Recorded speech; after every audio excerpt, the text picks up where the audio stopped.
Hi guys, Robbie46 here. Now today I was going to go through the results for the first day of the MotoGP Sepang test 2016. We had a bit of drama in it with Eugene Laverty unfortunately crashing out and fracturing his wrist late on in the session, so they had to red flag the session. Then they got underway again, and then towards the end it started to chuck it down with rain, so they pretty much called it a day. A couple of riders sporting some winter test crash helmets. Marquez with his standard black edition of his helmet. Valentino Rossi with a snowman on his helmet. And my favourite of all, Andrea Iannone, paying tribute to his friend, the Australian seagull, which he unfortunately killed in the Phillip Island race, you may remember.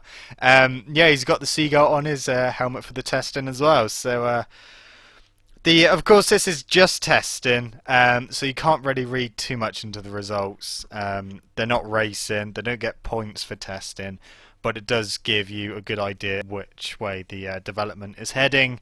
Obviously, when it comes down to racing, the fastest riders are always going to be at the top. But yeah, let's have a look at the results. So the quickest in the session was Jorge Lorenzo. He did a 2 minutes .684. Valentino Rossi was second on the Movistar Yamaha with a 2 minute 1.7. Third place Danny Pedrosa on the Repsol Honda with a 2 minutes 1.780. Danilo Petrucci on the Pramac Ducati was in fourth with a 2 minute 1.811. Andrea Iannone was in fifth on the factory Ducati with a 2 minutes 1.912.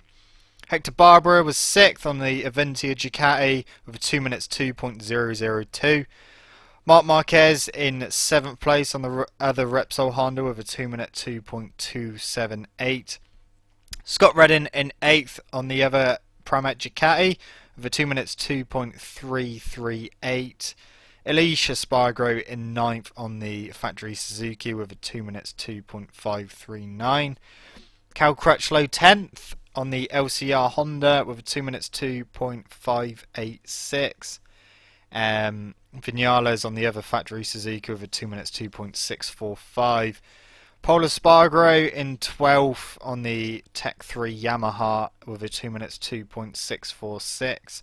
Andrea Dovizioso on the other factory Ducati in 13th with a 2 minutes 2.650. Yoni Hernandez in 14th on the Aspar Ducati with a 2 minutes 2.916. Bradley Smith 16th with 2 minutes 3.026. Michele Pirro 16th, Ducati's test rider with 2 minutes 3.203. Loris Baz on the Aventia Ducati in 17th with 2 minutes 3.204. Tito Rabat in 18th on the Mark VDS Honda with 2 minutes 3.463. Eugene Laverty in 19th on the other Aspar Ducati with 2 minutes 3.565. Stefan Bradl 20th on the Aprilia with a 2 minutes 3.978. And Alvaro Bautista in 21st on the other factory Aprilia with a 2 minutes 4.075. So those are the results. It is worth noting that Aprilia haven't yet got their new bike ready, so they're not testing it this time at Sepang. It's meant to be ready for the next test. But yeah, so there's not really that much they can do on that bike because obviously it's not going to be the one they're using.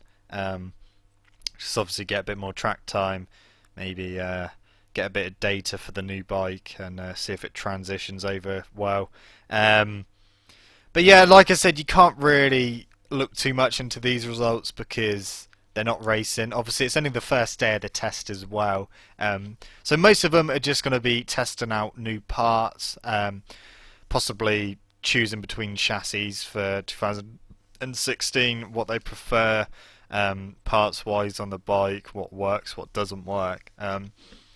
Like, they're not going to go out there and just go, I'm going to put a really fast lap time in because it doesn't really do much. But yeah, so like I said, those are the results. Obviously, Jack Miller's not there because he's injured.